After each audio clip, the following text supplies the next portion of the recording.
Hello, my name is Lindsi MacLin. I work at West Hills Montessori in Portland, Oregon, and I want to tell you a bit about practical life in the primary classroom. Probably my favorite part of the practical life is the table sequence. It starts with dusting the table.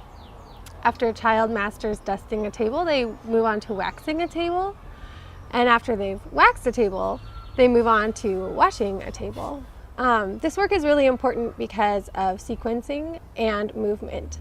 I can't stress enough how important movement is for young children, and when they are moving their bodies, they're learning more just by doing so. Full body locomotion for a 3-year-old in dusting is really important. And then we incorporate all sorts of language and math into this work. Dusting naturally prepares for reading because we dust left to right, as with waxing and washing. So everything is following our cultural pattern of left to right. And then sequencing is very important in mathematics. You really can't soap the table and get any bubbles unless you've wet the table first. And those types of discoveries are scientific and they're mathematical because it makes you understand that in order for one thing to happen, something else has to happen first. A lot of research has shown that these types of activities are one of the best things in preparing children for language and math.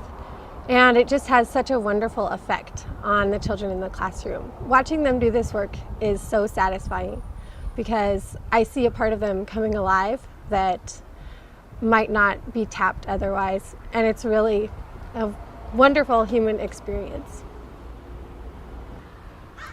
I think that when you're watching a child do this work and they become fully engaged, the level of concentration that they achieve is really Zen-like.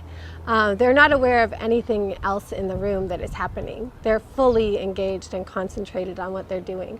And building that level of concentration is another way that this work really prepares for language and mathematics. The level of independence that this work gives the children is really important as well. Before the work even begins, there's a series of collections that have to go on. First, they must get an apron. Secondly, they need an underlay on the table depending on what they're doing, or not on the table, on the chair. And then they have to get the pieces off of the shelf and organize them in a certain way. To do all of this independently is a pretty big deal for a 4-year-old. And that feeling of accomplishment is really evident when they are finished and clearly delighted from the inside out.